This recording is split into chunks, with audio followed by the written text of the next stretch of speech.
J'espère que vous allez très bien.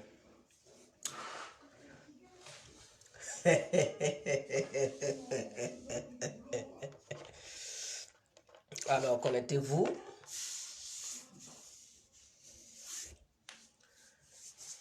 On va échanger un tout petit peu, c'est très important.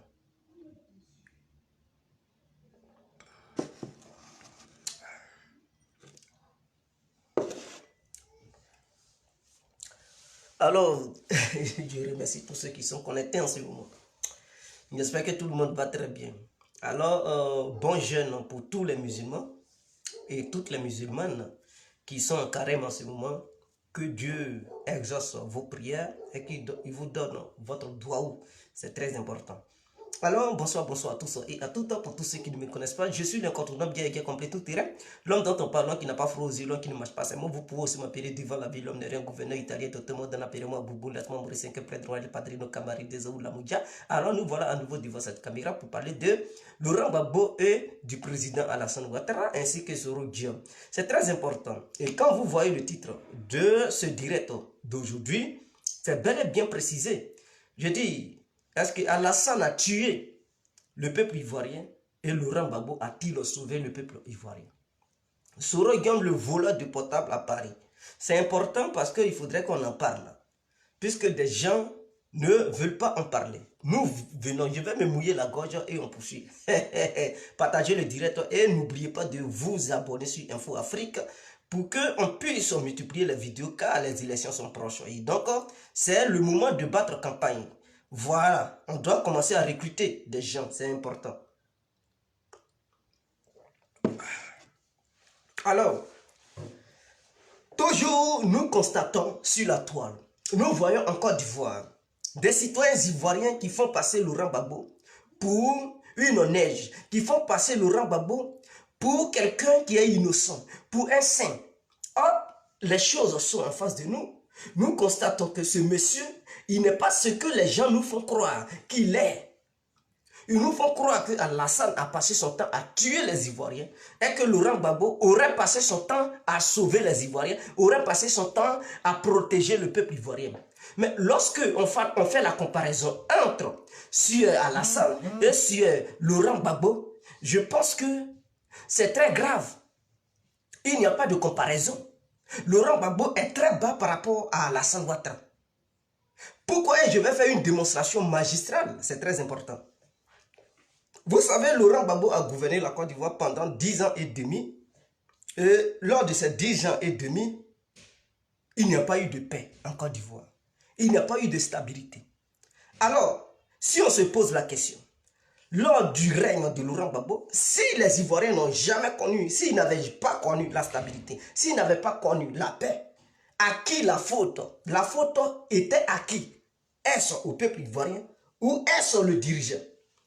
Imaginons que tu es dans une maison, tu es le père, c'est-à-dire le père et la mère ont mis des enfants au monde. Qui des enfants ou des parents doivent donner éducation? Entre les parents et les enfants là, qui des deux devrait donner éducation à son ami? Je pense que c'est le devoir des parents de recadrer les enfants, puisque souvent les enfants sont indisciplinés. Donc il faudrait que les parents prennent une initiative pour recadrer les enfants.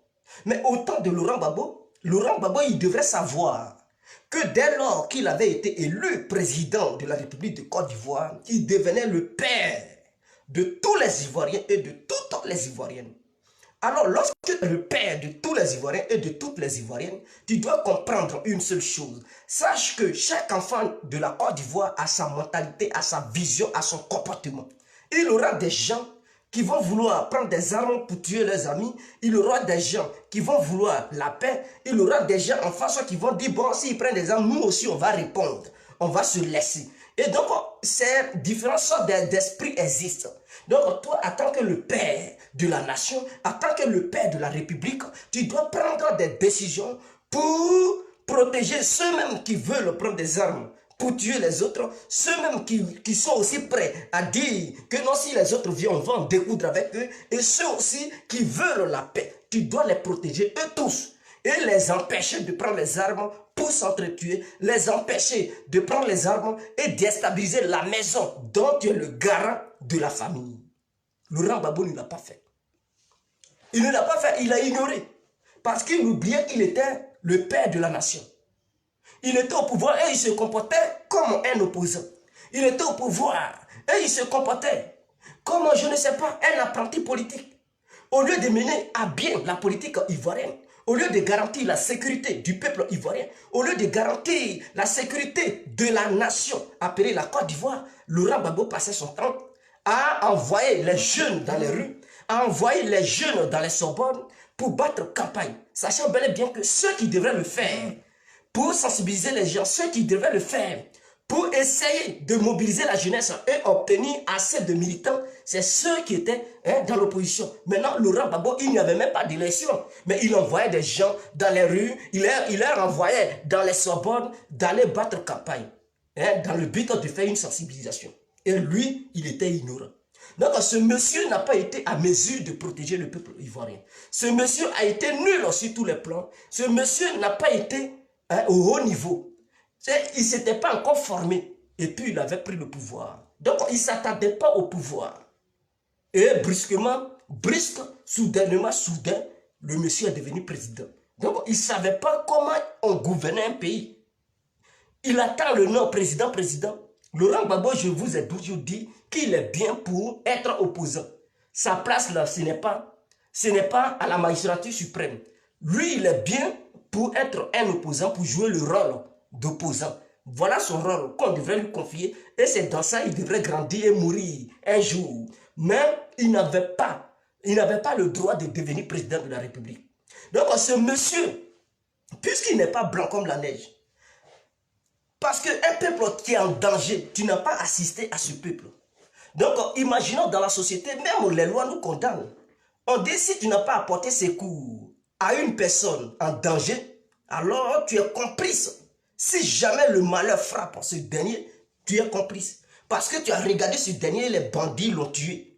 Or, pourtant, tu étais présent, tu pouvais lui apporter une aide pour empêcher les bandits de lui ôter la vie. Donc, si des bandits viennent devant toi, tuer quelqu'un, pendant ce temps, tes deux yeux voient, et que tu peux apporter une assistance pour sauver ce dernier, fais-le. Mais si tu fuis, et tu dis non, moi je ne suis pas dedans, et puis tu es arrêté, devant toi, on tue la personne, quand les enquêtes vont débuter, ils vont dire que tu n'as pas apporté assistance à une personne en danger. Donc mon frère, tu es complice.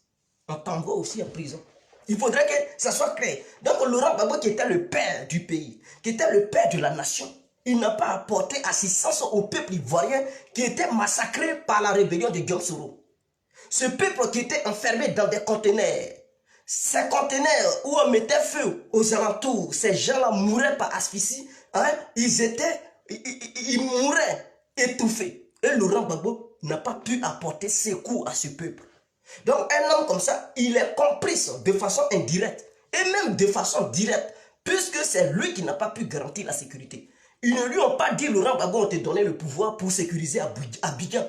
Ils ne lui ont pas dit, Gbagbo, tiens le pouvoir pour sécuriser Daloa. Ils ne lui ont pas dit, Laurent Gbagbo, tiens le pouvoir pour sécuriser Gagnoa. Ils ne lui ont pas dit, Laurent Gbagbo, tiens le pouvoir pour sécuriser Bassam. On dit, Laurent Gbagbo, voici le pouvoir. La Côte d'Ivoire fait 322 462 km².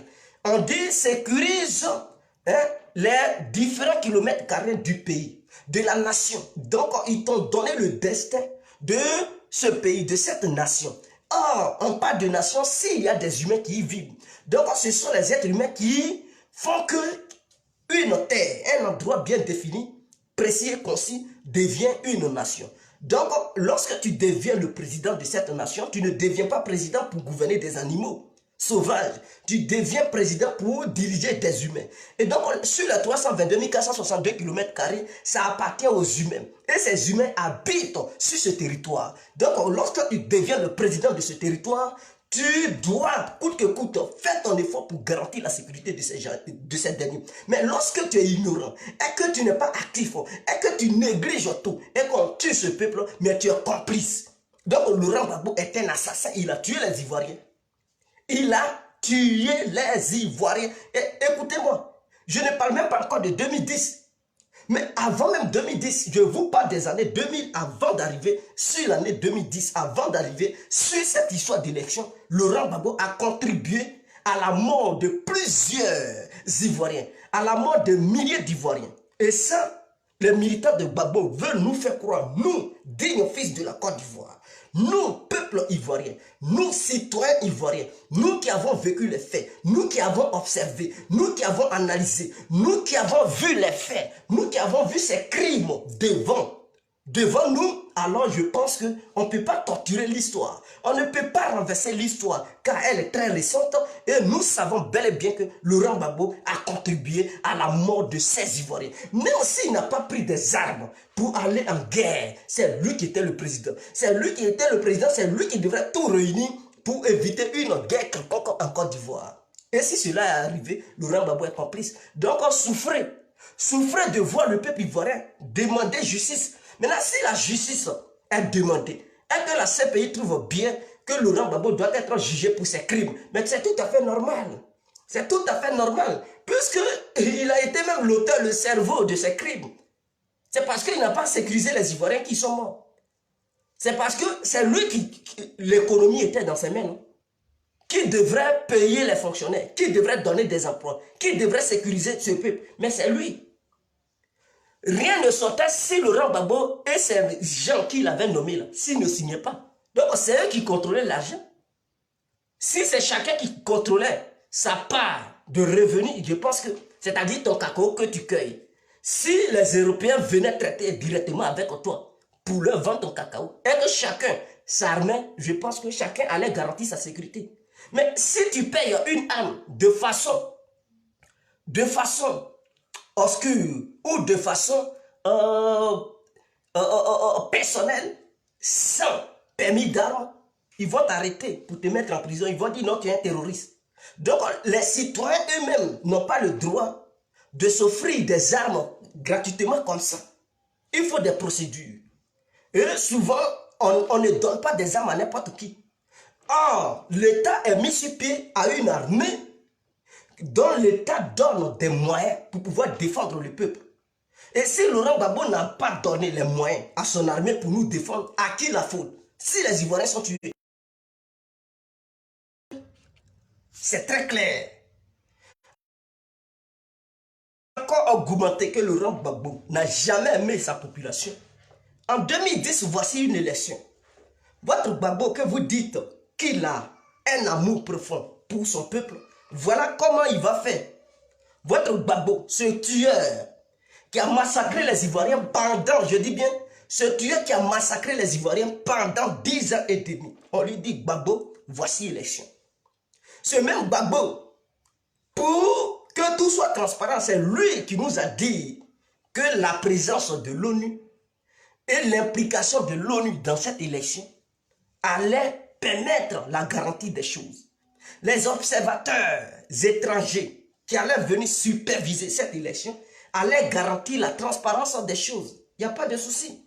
Des observateurs étrangers sont venus. Lui-même, Gbagbo, il a envoyé Al-Mustafa au nord. N'est-ce pas son bon petit? Mais qui a permis à Al-Mustafa de devenir milliardaire? N'est-ce pas Gbagbo? Al-Mustafa, c'était les habits de Blé-Goudé là. Les Soko Tremetrem, il a délégué beaucoup. Quand Laurent Gbagbo dit le nord, il y a eu du vol, remplissage des unes au nord, c'est un menteur. Mais au nord, là, avant les élections, ça a été clair. Je dis bien ça a été clair. Qu'est-ce que Laurent Gbagbo avait fait? Parce que je vais révéler quelque chose qui est très important.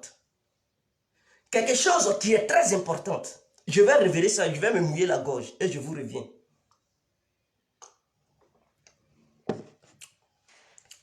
En 2010, Laurent Gbagbo dit des rebelles ont influencé ces militants au nord. Et cela a fait que les militants FPI n'ont pas pu voter pour lui.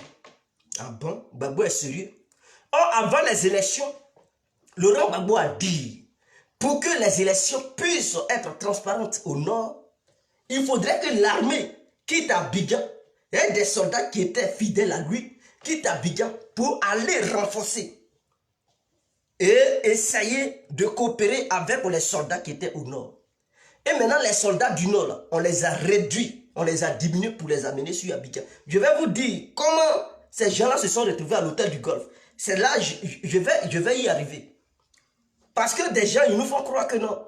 Les rebelles, ceux qu'ils accusent de rebelles, ils se sont retrouvés à l'hôtel du Golfe, bizarrement comme ça. Ils ont traversé pour rentrer à l'hôtel du Golfe. Je vais vous expliquer.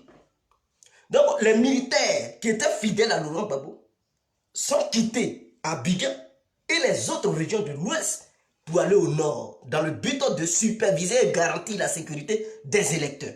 Donc, les rebelles n'ont pas pu influencer les électeurs.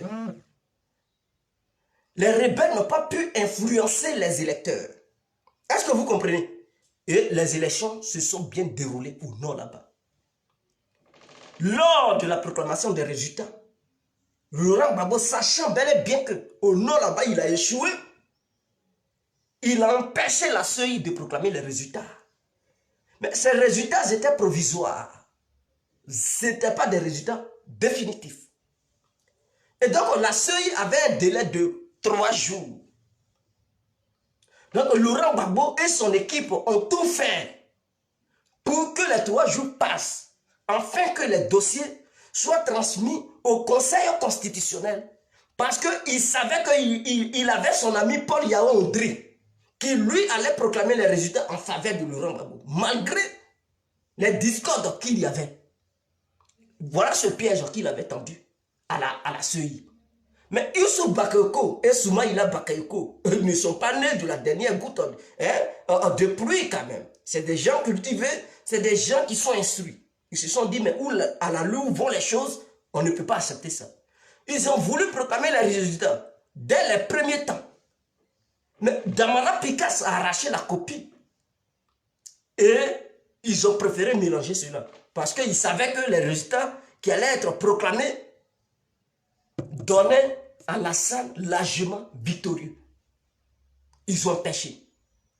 Youssouf Bakayoko a dit, bon, comme ma sécurité est menacée, parce que Youssouf Bakayoko, lui aussi, il vivait à Makori en résidentiel, non loin de Soro Diom. Non loin de Soro Diom, Youssouf Bakayoko, il habitait à Makori résidentiel. Et nous, on vit à Makori, on voyait les choses. Même les jeunes de Makori menaçaient Youssouf Bakayoko, il faut donner des trucs. Ils voulaient descendre chez lui. Donc, ce monsieur était en danger. Moi, c'est moi qui vous parle. Les jeunes de Makori, là, nous, on était jeunes de Makori. On a battu campagne là-bas. Mais je vous dis, population de Makori s'est soulevée. Eux voulaient descendre chez Youssouf Bakayoko pour l'attraper et lui demander de leur donner le résultat des élections. Car ils savent que c'est Gbagbo qui a gagné. Bon, Laurent Gbagbo, il était incapable d'encadrer ces jeunes. Il était incapable d'empêcher ces jeunes de se rendre chez Youssouf Bakayoko. Ce monsieur était menacé par la jeunesse de Makori. Et il était aussi, secondo, menacé par les militaires de Côte d'Ivoire. Alors il a trouvé bon de quitter sa résidence et d'aller quelque part où il peut trouver une petite sécurité. C'est ainsi que Youssouf Bakayoko et ses collègues se sont rendus à l'hôtel du Golfe. Mais ces élections que Laurent Gbagbo ne voulait pas que les résultats voient le grand jour. Mais ces élections ont respecté les normes internationales. Puisque l'ONU était là, Laurent Gbagbo lui avait dit qu'il pouvait s'ingérer dans les résultats de ces élections. Choy était là. Mais les organisations dites internationales non gouvernementales, appelées les ONG, étaient aussi présentes. Et il y avait d'autres superviseurs africains qui étaient aussi sur le terrain. Mais malgré ça, Laurent Gbagbo dit non, il n'a pas voulu écouter qui que ce soit. Il n'a pas voulu écouter qui que ce soit. Même lui est venu avec son représentant Jean Ping. Ce dernier avait constaté que Laurent Gbagbo avait perdu les élections. Il lui a dit clairement, Gbagbo, tu as perdu, quitte. Il a dit non, il ne quitte pas. Mais un homme qui refuse, tous ceux qui sont venus, même ses propres frères africains sûrs, qui y comptaient, même l'Afrique du Sud, qui était son allié là, a dit Gbagbo, tu as perdu, quitte. Il dit, il ne quitte pas. Si ce n'est pas quelqu'un qui veut parler, dans notre jargon, on dit Niaga. C'est qu'il voulait Niaga, il voulait Niaga. Il voulait se battre. On lui a dit, Gbagbo, tu as perdu, quitte. Il dit, il ne quitte pas. Ah, vous dit. Tout le monde est venu. Lui-même, il a dit, si l'Union africaine, ou bien si l'Union africaine délègue des gens pour venir, et que ces gens-là constatent que lui, Gbagbo, il a perdu, il va quitter le pouvoir. Mais c'est ce qui s'est passé. Lui a délégué des gens. Ces gens-là sont venus, ils ont regardé, ils ont dit, effectivement, Gbagbo, vous avez perdu. Il dit non, que lui, il tient plus compte de lui, il s'en fout. Mais des gens, écoutez-moi, ceux qui disent que Alassane, je vais un peu revenir sur la justice africaine. Cette cour, dit cour africaine des droits de l'homme. Mais qui, pour la première fois, a boycotté ça? Mais c'est Laurent Gbagbo. Laurent Gbagbo a été le premier à boycotter ça. Oh, pourtant, c'est lui qui avait intégré la Côte d'Ivoire là-dedans. Donc, si lui-même qui a mis la Côte d'Ivoire, lui-même qui a signé pour reconnaître les compétences de cette cour, qui a mis la Côte d'Ivoire dedans, qui a délégué quelqu'un de représenter la Côte d'Ivoire au sein de cette cour, on fait une élection et ce dernier refuse d'écouter la cour, on pense que lui qui viole les droits internationaux, lui qui viole les lois internationales, c'est bel et bien Laurent Gbagbo. C'est votre Woody de maman. Parce que la Cour africaine des droits de l'homme, il y a eu des gens qui ont regardé au nom de la justice, ils ont dit Gbagbo quitte. Il dit il quitte pas. Donc, non seulement il n'a pas écouté l'Union africaine, il n'a pas écouté la Cour des droits de l'homme, il a boycotté tout ça. Il a boycotté l'ONU, il a boycotté même les citoyens ivoiriens qui savaient même qu'il avait perdu, il les a boycottés. Donc lui, Gbagbo, là, il respecte quelle loi? Dites-moi. Parce que les instances internationales capables de juger des choses dont il y a des petits conflits sur ça, Gbagbo a boycotté tout ça. Donc ce dernier-là, il n'est plus crédible. Ce dernier, si ce n'était pas Paname, il voulait quoi au juste? On te donne ça, tu dis non. On te donne ça, tu dis, oh, toi-même tu as signé. Tu dis, tu reconnais les compétences de ça. Mais toi-même tu as fait venir l'ONU en Côte d'Ivoire. Et cette même l'ONU l'a dit, Gbagbo, tu as perdu. Tu dis, foutez-moi le camp. Foutez-moi le camp. Mais un homme qui a une telle mentalité, qu'est-ce qu'il voulait? Mais si ce n'était pas la mort de son peuple. Et c'est ce qu'il voulait. Alassane a pris assez de temps. Parce qu'il y a des gens qui disent que Alassane a tué les Ivoiriens. Alassane, il ne voulait pas tuer le peuple ivoirien. Et il n'a pas tué le peuple ivoirien. Alassane ne voulait pas de guerre en Côte d'Ivoire. Parce que quelqu'un qui veut la guerre, dès lors qu'on dit tu as perdu, tu ne veux pas, mais il te laisse même pas un mois, il ne te laisse même pas former un gouvernement. Hein. Il t'attaque directement. Il t'attaque directement. Mais si Alassane lui a laissé le temps, vous savez combien de mois Laurent Gbagbo a gouverné?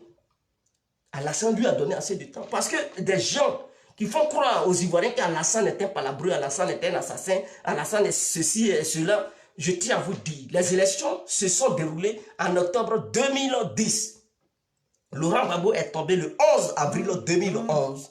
Bon, comptons, octobre, novembre, décembre, janvier, février, mars, avril. Ça veut dire, malgré cela, Alassane lui a laissé au moins 7 mois de négociation. Mais si c'est vous là, vous allez accepter ça. On dit Gbagbo, tu as perdu. Le monde entier, l'humanité tout entière, même les Africains, ses propres copains, ses alliés, Angola, Afrique du Sud, Guinée équatoriale, les superviseurs qui sont, ils ont dit Gbagbo, tu as perdu. Une grande partie de la population ivoirienne dit Gbagbo, tu as perdu. Même au sein de son propre camp, on dit Gbagbo, tu as perdu. Gbagbo dit je ne quitte pas. Pendant 7 mois, ils sont là négocier avec Gbagbo pour éviter que des Ivoiriens meurent. On dit Gbagbo, si tu aimes ton peuple, quitte le pouvoir. On lui a même proposé des postes aux États-Unis. Vous dites que les Américains sont mauvais. Mais écoutez, mais si les Américains, vous ne voyez pas de la manière les Américains traitent les terroristes, est-ce qu'ils les avertissent? Ces drones, ils prennent, ils mettent un missile, et puis c'est fini. Avez-vous déjà vu les Américains proposer aux terroristes pour dire, bon, il y a eu une place au sein d'une université américaine, viens enseigner l'histoire géo aux Américains. Ils n'ont pas ce temps de dialoguer. Mais avec Laurent Gbagbo, c'est-à-dire, ils lui ont trop donné assez de trucs, davantage en fait. Il n'a pas voulu. Obama lui a dit, Gbagbo, viens aux États-Unis. On va te donner la nationalité américaine. Tu vas être, on va même te donner une place, tu vas enseigner l'histoire, tu es un professeur d'histoire. Voilà, il y a une université en Amérique, tu vas enseigner l'histoire. Après, tu reviendras en 2015, tu poseras ta candidature. Gbagbo dit, pas question. en tant que président, je ne peux pas quitter sur la place de président pour aller devenir encore professeur. Comme si son métier dans lequel il était, son travail dans lequel il était, ça lui fait tellement honte. Donc il ne veut pas devenir professeur. Ils ont négocié. Même l'Afrique du Sud lui a proposé, il dit quitter là. Ils lui ont laissé 7 mois, mes frères. 1, 2, 3, 4, 5, 6, 7. Même dans ça, il a formé encore un gouvernement. Mais qu'est-ce qu'il voulait au juste? Si ce n'était pas la guerre. Si ce n'était pas la guerre, il voulait quoi? Maintenant, Alassane qui était en face, il a essayé toutes les pistes. Les négociations, les propositions, Gbagbo a tout rejeté. Il dit, il ne veut pas, il ne veut pas. Ah, Woody, tu veux quoi? C'est quelqu'un, tu le vois, tu sais que si vous vous bagarrez là, tu vas le mater. Mais malgré ça là, tu prends le temps, tu dis, ah, Atia, on n'a qu'à discuter. C'est parce que tu ne veux pas mater ce dernier, c'est parce que tu ne veux pas lui faire du mal. Donc tu prends tout ton temps, mais si ce dernier s'entête plutôt, pour te dire non, tout ce que tu poses sur la table, il refuse. Il veut rien. Tu t'en vas louer les vieux du village. Les vieux, tu les enlèves partout. Tu dis, ah, pardonnez, demandons pardon à celui-là. Il veut pas. Il rejette les propositions de ces vieux-là. Mais toi, à un moment donné, tu vas craquer. Tu vas dire, bon, ok, comme il ne veut pas là, on va maintenant appliquer la force. Et c'est dans ça la force a été appliquée en Côte d'Ivoire. C'est dans ça la force a été appliquée sur le terrain. Et des gens sont étonnés. Non, Ouattara a tué. Non, c'est Gbagbo qui a tué. Avec toutes ces démarches que Ouattara avait entrepris pour permettre à Laurent Gbagbo à sortir par la grande force, truc aux portes, et être acclamé par l'humanité entière et le peuple ivoirien, Laurent Gbagbo a tout rejeté. Il a dit je ne veux pas. Et il a fait croire au peuple ivoirien qu'il avait des relations et qu'il pouvait résister. Il a même demandé aux patriotes de sortir pour faire barrage. Et dans ça là, des Ivoiriens sont morts. Mais est-ce que c'est Alassane qui avait appelé les jeunes patriotes de sortir? Question. Parce que si tu sais que tu ne peux pas protéger des gens, il ne faut pas les amener en mission. C'est-à-dire que tu es un chef bandit. Tu envoies des gens d'aller opérer et tu ne leur donnes pas le matériel nécessaire pour qu'ils se protègent. Et tu leur dis allez-y. Allez-y quand même. Mais quand c'est comme ça, on dit quoi? Tu les envoies à l'abattoir. Et Laurent Gbagbo a sacrifié cette jeunesse ivoirienne. Il a fait croire à la jeunesse que cette jeunesse pouvait résister face aux militaires qui avaient déserté parce que c'était plus des rebelles. C'était plus des rebelles. Puisque je vais vous expliquer comment les Ouattao, les Kone Zakaria se sont retrouvés à l'hôtel du Golfe. Parce qu'on parle, on fait toujours les débats, mais personne n'a jamais prononcé cela. Je vais vous expliquer. Avant les élections de 2010, Laurent Gbagbo a exigé que les forces militaires de l'ouest de la Côte d'Ivoire, ceux qui étaient envers les Guéré, là, vous connaissez le secteur des Guéré, les villes de Guéré, à Gagno, à Abidjan, il a voulu que ceux qui étaient là-bas montent au nord de la Côte d'Ivoire. Et que les nordistes qui avaient fait la rébellion, qui avaient été graciés par Laurent Gbagbo, qui étaient maintenant au sein de cette armée ivoirienne, il leur a demandé de venir sur Abidjan pour ensemble contrôler les élections et superviser les élections des régions de l'ouest, de l'est, du sud, en passant par le centre. Et c'est comme ça, ça s'est passé. Donc, à Abidjan même là, il y avait déjà ceux qui avaient combattu Laurent Gbagbo, qui étaient dirigés par Soro Guillaume à son temps. Ils étaient déjà sur Abidjan parce que Gbagbo leur avait demandé de venir sur Abidjan. Ainsi que pour que lui, les forces qui étaient à ses côtés puissent monter au nord. Voilà comment les Ouattao, les Chérif Ousmane, ils étaient déjà sur Abidjan. Beaucoup, en tout cas, beaucoup étaient déjà sur Abidjan. Et beaucoup étaient restés au nord et à Bouaké là-bas. Donc, quand Laurent Gbagbo a décidé de ne pas quitter le pouvoir, et beaucoup de militaires se sont ralliés à Alassane Ouattara, parce que des gens souvent ont l'habitude de dire non, Laurent Gbagbo, les rebelles ont levé Laurent Gbagbo au pouvoir, les rebelles.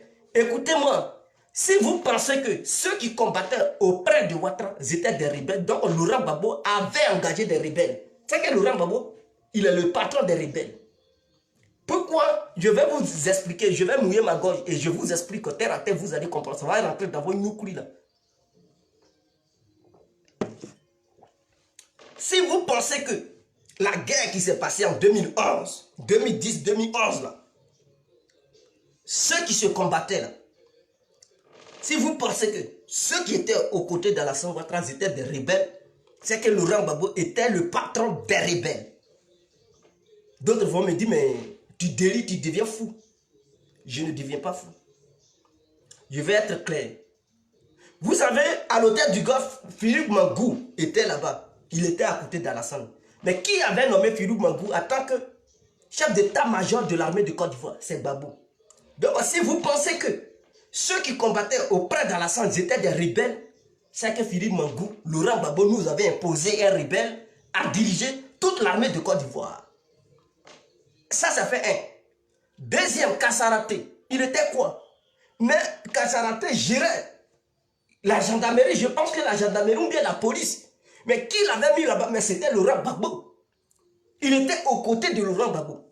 Et Kassaraté était maintenant avec Alassane Ouattara.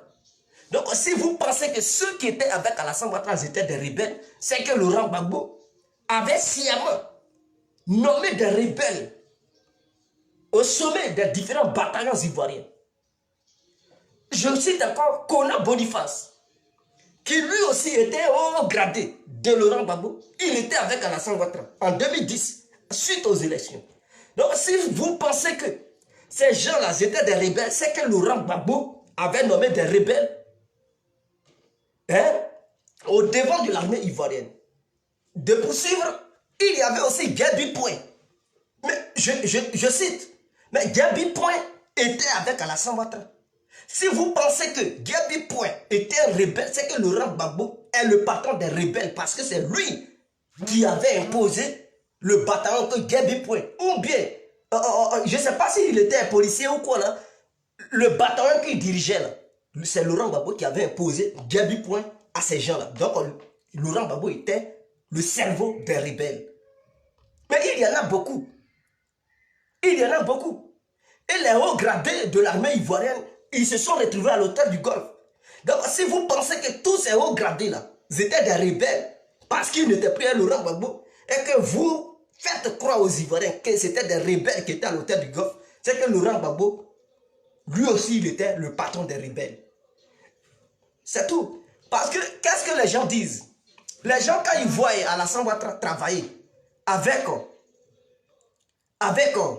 les Ouattao, les Chérou Ousmane et consorts, ils disent, mais pourquoi Alassane dit, bon, il n'a pas créé la rébellion, pourquoi il travaille avec eux? Donc, s'il travaille avec ces rebelles-là, c'est que c'est lui qui est le patron. Ah, ok. Donc, si vous basez sur ça pour déterminer que quiconque travaille avec ces gens-là est un chef rebelle, c'est que Laurent Gbagbo aussi, lui aussi, il était chef rebelle. Par les Mangou, là, à l'hôtel du Golfe, avant la mort d'Ibé, Mangou communiquait directement à Soro Diom. Et il disait, ils vont essayer de désarmer Ibé, Ibrahim Koulibaly. Si au cas où il ne veut pas déposer les armes, ils vont le désarmer par la force. Et donc, à l'hôtel du Golfe, là-bas, c'est Mangou qui dirigeait maintenant les opérations. Il était maintenant chef d'état-major des militaires qui étaient aux côtés d'Alassane Ouattara parce qu'il était le plus gradé de ces militaires-là. Or, Mangou avait été nommé par Laurent Gbagbo. Il dit c'est son ami, c'est l'enfant de son ami. Il avait imposé Mangou comme chef d'état-major de l'armée de Côte d'Ivoire. Donc, Mangou a continué à être toujours chef d'état-major de l'armée qui se trouvait à l'hôtel du Golfe. Donc, on ne peut pas se baser sur des trucs futilités, des bêtises pour dire non, lui là il est chef rebelle, lui là a tué des gens. Si les gens sont morts aussi, si vous pensez que c'est des rebelles qui étaient à l'hôtel du Golfe qui ont tué, c'est que c'est Laurent Gbagbo qui a formé ces rebelles. C'est lui qui les a payés pendant toutes ces années-là pour les former. Les Philippe Mangou, les Gabi Point, les Kassaraté, les Kona Boniface, et j'en passe. C'est lui qui les avait financés, c'est lui qui les avait formés. Donc, s'ils étaient des rebelles, c'est que Laurent Gbagbo était le cerveau des rebelles. Il était le chef aux rebelles. Voilà, qui est clair. Parce qu'on débat toujours, mais personne n'a jamais touché ce point. Et donc, je fais cette vidéo pour préciser les faits. Pour essayer de restituer les causes et la part de chaque politicien de Côte d'Ivoire. Donc, vous comprenez? Alors, ceux qui étaient à l'hôtel du Golfe, ils n'étaient pas des rebelles. C'était l'armée régulière, l'armée loyale ivoirienne qui s'était divisée en deux parties. Je vous dis, c'était l'armée régulière ivoirienne qui s'était divisé en deux parties. L'autre côté s'est donné le nom FRCI et l'autre s'est donné FDS. Et donc les deux armées étant divisées, cette armée qui était une armée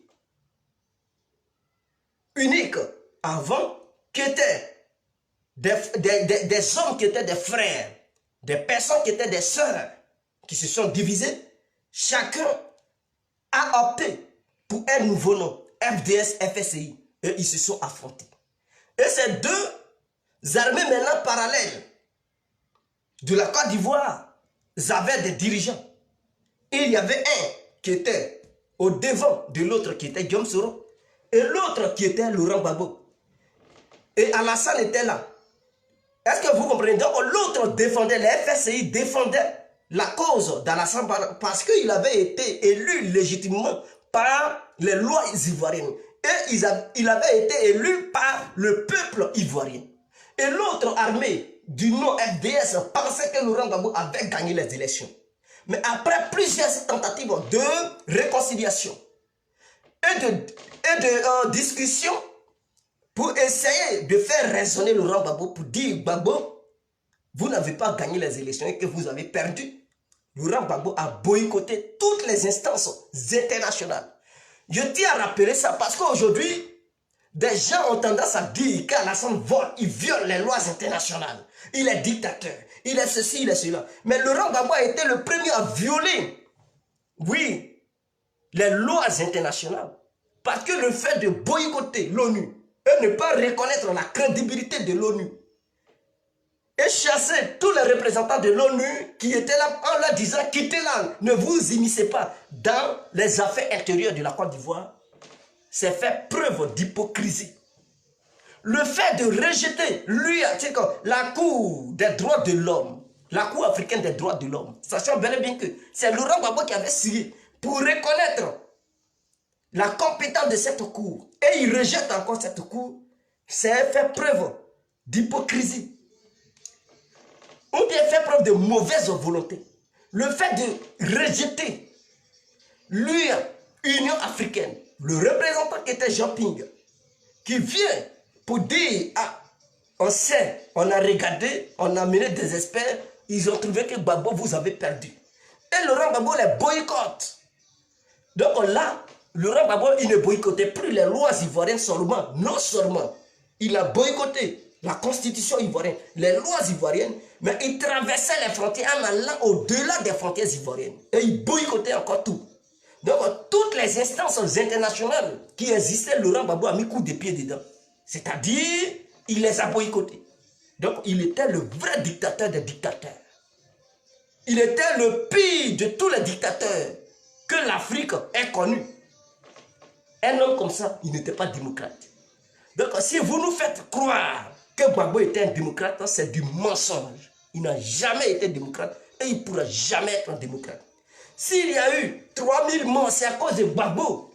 S'il avait démissionné, s'il avait écouté tous ces gens qui étaient venus lui dire que Gbagbo, tu n'as pas raison, il devait comprendre que nous étions dans une démocratie. Or, la démocratie, on dit, c'est la majorité qui gagne. Donc, les experts qui sont venus de façon majoritaire, qui ont reconnu l'échec de Laurent Gbagbo dans cette élection, ils devraient comprendre que c'était aussi ça la démocratie. C'était aussi ça la démocratie, mais il a boycotté. Il y a eu des morts, on l'attrape, on l'envoie à la CPI et vous êtes étonnés. Vous la matin, midi, soir. Vous criez dans les oreilles des gens, jusqu'à même, vous risquez même de percer le tympan des gens. Tellement vous criez, vous, je ne sais pas, on dirait que vous allez devenir des grenouilles dans une mare, on ne peut même plus dormir, en train de... Mais attendez, ressaisissez-vous. Avec Alassane Ouattara, quand tu tues là, ça ne reste pas à l'étranger. Je tiens à vous le dire. C'est Laurent Gbagbo qui laisse l'impunicité se faire et se propager au sein de la nation. Mais avec Alassane, tu commets des bêtises, que tu sois son ami, il te fout au gnouf. Il te fout au gnouf, soit c'est un mandat d'arrêt qui va te faire fuir, qui va te faire voyager dans les airs. Pendant des heures, tu vas être traumatisé. Et vers la fin, tu vas fuir ton pays. Même, tu es capable même de quitter ton continent. C'est Alassane Ouattara qui le fait. Il ne tolère pas de petits voyous. C'est Laurent Gbagbo qui laisse. On tue les gens. 2000, 3300 morts. 2002, il y a plusieurs morts. Même les ministres ont été tués. Même ancien président a été tué. Aucune enquête. Rien du tout. Et ils pensaient que nous étions dans un état de droit. Non. Mais la Côte d'Ivoire était devenue un chaos total. Guy André Kiffer, il était même des journalistes, ils étaient tués. Aucune enquête en était menée. Donc, Laurent Gbagbo, il ne se limitait pas sur le peuple ivoirien. Et il y avait des journalistes internationaux qui étaient tués, assassinés. Des ministres, des anciens présidents, des musiciens, des arrangeurs. Ils étaient tués à longueur de journée. Aucune enquête, rien du tout. Et puis il est là, il tient les gros discours, il porte les gros verres noirs, il regarde les Ivoiriens. Est-ce que vous êtes prêts?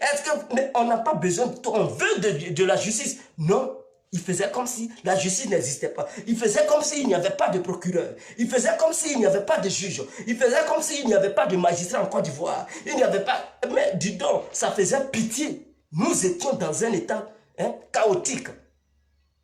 Les Ivoiriens, ils avaient souffert cette année-là.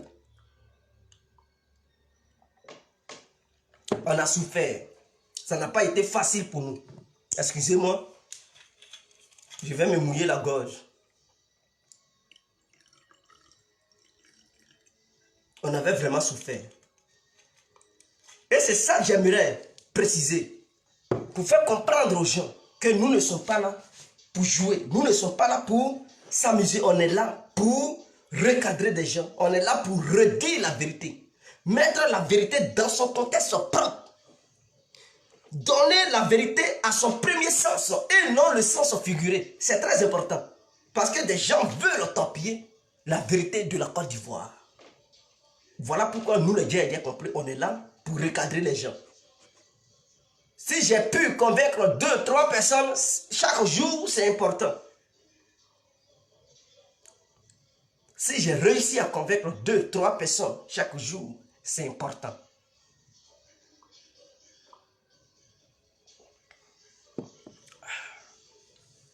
Je vous remercie pour ceux qui sont connectés.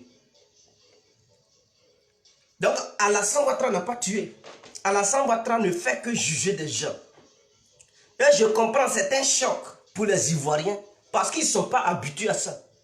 Depuis que la Côte d'Ivoire a été créée, les Ivoiriens, ils faisaient n'importe quoi, ils volaient, ils tuaient. Personne ne les jugeait. Est-ce que vous comprenez? Mais prenez le régime de trucs de Bédier, c'était le vol, le pillage, les morts par-ci par-là. Le régime de Guy Robert, c'était les morts en pagaille. Des vols partout. Le régime de... Là même on n'en parle pas. C'était même le désordre total. Pillage, jusqu'à même des gens braquaient, ils cassaient même BCAO, ils cassaient SGBCI, ils cassaient BCC, en tout cas toutes les banques que vous pouvez imaginer. Que ça existe en Côte d'Ivoire, des gens pillés. Il n'y a même pas eu de truc de procès. Rien du tout. Pikini. Des Ivoiriens ont été des charniers sur charniers. Tu ne pouvais même pas te déplacer à 100 km sans même voir un charnier. Mais tout ça là, Gbagbo a fait taire cette histoire. Aucune enquête pour savoir qui avait fait ces charniers là. Non. Donc Alassane il vient suite à une guerre meurtrière. Parce que Laurent Gbagbo n'a pas voulu quitter le pouvoir. Parce que Laurent Gbagbo n'a pas voulu écouter le peuple ivoirien. Il n'a pas voulu écouter les instances internationales et même les instances nationales. Il n'a pas voulu les écouter, il a tout boycotté. On lui a donné 7 mois. 1, 2, 3, 4, 5, 6, 7. On dit Gbagbo, s'il te plaît, quitte. Il dit, il ne quitte pas. Si ce n'est pas la guerre, qu'est-ce qui allait l'enlever? On dit non, il contage. Quel contage? Des experts qui sont venus, qui ont regardé dedans, là, ils n'ont pas vu. Ils ont vu quel papier ils ont montré à ces experts-là. N'est-ce pas le même document sur lequel Laurent Gbagbo se basait pour dire qu'il a gagné? C'est ce même document qu'ils ont donné aux experts. Eux, ils n'étaient pas en Côte d'Ivoire, ils sont venus, ils ont comparé, ils ont dit Gbagbo, tu as perdu, quitte. Il dit, il ne quitte pas. Ils vont raconter encore quelle voix. On dit, dégage, il dit, dégage. 7 mois, ils lui ont demandé pardon, proposé toutes les solutions, il dit, il veut pas. On dit, bon, écoutez, si c'est le cas, il veut se comporter comme, je ne sais pas, un renard au pouvoir, bombardez-le. La guerre s'est déclenchée. L'armée ivoirienne a compris que Laurent Gbagbo avait tort. Tous ces hauts gradés ont démissionné. Ils ont rejoint l'autre côté. Et c'est comme ça que la guerre s'est déroulée. Donc, à cause de lui, les gens sont morts. C'est tout à fait logique et normal qu'ils répondent devant la CPI. Et les gens sont étonnés. Mais je comprends, c'est la première fois qu'ils subissent ça. Parce qu'en Côte d'Ivoire, pendant combien d'années il n'y a même pas eu de justice? Pendant 20 ans, il n'y avait pas de justice en Côte d'Ivoire. 20 ans de règne. En commençant par Bédier, hein, pendant 17 ans de règne, il n'y a pas eu de justice en Côte d'Ivoire. 17 ans de règne, il n'y a pas eu de justice. Donc Alassane vient pour la première fois, il applique la justice. Donc c'est un choc civilisationnel. Parce que dans la civilisation ivoirienne, des gens peuvent tuer, voler, piller, sans que ces gens-là soient inquiétés. Donc Alassane vient, il dit non, non, non, le monde a évolué, nous sommes au 21e siècle. On n'est plus dans les années 90. Les années 2000, non, non, non. Nous sommes au 21e siècle. Quiconque commet des crimes, il doit répondre de ses actes. Et c'est clair. Mais ils sont étonnés. Gbagbo Ouattara, dictateur. Je vous comprends. Il n'est pas dictateur. Il n'est pas dictateur. C'est vous qui ne savez pas ce que c'est que la dictature. Si on parle de dictateur, c'est Gbagbo qui était le vrai dictateur. Parce qu'il tuait, il n'y avait pas de jugement. Personne ne pouvait parler sur Laurent Gbagbo pour dire qu'il faut ouvrir des enquêtes. Tu allais dire ça. Tu allais dire ça où? Tu dis, mais il envoie des gens, ils allaient te tuer. Ah, c'est clair. Il perd, on dit quitte, il dit, il ne bouge pas. C'est ça qu'on appelle la dictature. Tu as perdu. Tu vois que l'autre a gagné, tu dis, non, je ne bouge pas. Je suis un Woody. C'est ça qu'on appelle vrai dictateur. Il veut imposer sa volonté à la nation. Or, Alassane a négocié. Donc, vous comprenez déjà que Laurent Gbagbo avait tort. Alors, laissons maintenant ce côté-là. Passons du côté de Guillaume Soro. Soro Guillaume, voilà un petit voleur de téléphone. Il est à Paris. Hein? Tous ces milliards qu'il a, il a pillé ça. Il a cassé des banques. Il a tué des Ivoiriens. Comme cela ne suffisait pas, il faudrait qu'il vole encore des téléphones. Il y a 3 mois de cela, Touré Alpha Yaya, vous savez, c'est quelqu'un qui est un grand homme d'affaires. Pendant qu'il est député en Côte d'Ivoire, il a ses affaires qu'il gère ici. Il a un bureau à Paris, tranquille, paisible. Ce n'est pas quelqu'un qui s'en a cassé les banques pour piller. Donc, étant dans son bureau, il avait laissé ses matériels dans son bureau. Vous savez, chaque 12 heures, il faut sortir pour aller se mettre bien dans un petit restaurant du coin. Il s'en va. Et Soro Guillaume envoie à ces bandits, les sous de Paris, les Karamoko. Vous savez, c'est des gens, ça ne va pas trop bien dans leur tête. Il les envoie pour dire qu'ils n'ont qu'à casser le bureau du client. Pour prendre, il y a un téléphone Samsung là, et que tout est là-bas. Et ces bandits-là, ils s'en vont, ils cassent le bureau. Ils prennent le téléphone de Touré Alpha Yaya dans le but de prendre des informations parce qu'ils disent qu'il a des informations qui peuvent compromettre Guillaume Soro. Donc, ils veulent récupérer ça pour effacer tout. Mais Guillaume Soro, il cache quoi? Et puis, il a si peur de Touré Alpha Yaya. Qu'est-ce qu'il cachait? Quelle information Touré Alpha Yaya a sur lui? Et puis, il voulait coûte que coûte récupérer ça. Voilà le vrai problème. Il avait quelle information? Donc, si un homme qui se dit homme politique se comporte comme ça, c'est qu'il sait qu'il a fait beaucoup il a commis assez de crimes. Il est impliqué dans plusieurs choses. Donc, il a peur. Il ne veut pas que ces informations soient remises au gouvernement ivoirien ou un Abdou Richard ou, je ne sais pas, un procureur d'Abidjan. Donc, il veut tout supprimer, il veut récupérer tout. Comme ça, il n'aura plus de traces. Et il va maintenant rester à Paris là-bas pour insulter les autorités ivoiriennes. Ils prennent ça, ils envoient ça à un technicien. Ceux qui vendent les iPhones, ils leur demandent de regarder code PROOK, quoi là, iCloud. Parce qu'il y a des codes iCloud et tout. Il n'a qu'à déverrouiller et il lui propose beaucoup d'argent. Tiens, beaucoup d'argent, il faut regarder le téléphone. Déverrouille, on va prendre des informations parce qu'il y a des informations. Et c'est comme ça qu'ils ont fait. Quand ils ont fait tout, après, ils ont ramené le téléphone. Vous trouvez cela normal? Un Guillaume Soro qui se comporte de la sorte. Mais c'est parce que c'est un bon c'est un bon type. Voilà pourquoi il n'a pas porté plainte. Sinon, il pouvait poursuivre ces petits voyous de trucs de Guillaume Soro. Il pouvait porter plainte. Mais puisque c'est quelqu'un, il sait que ces petits Ivoiriens-là, bon, c'est des gens, ils se sont laissés manipuler par Guillaume Soro parce qu'ils voulaient l'argent. Et donc, il n'a pas voulu leur créer des ennuis. Il les a laissés.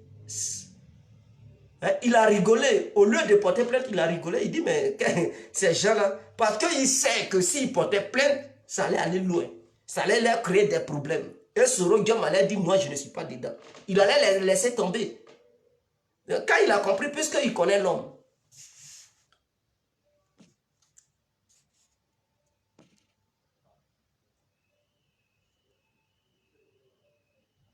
Excusez-moi, je ne sais pas.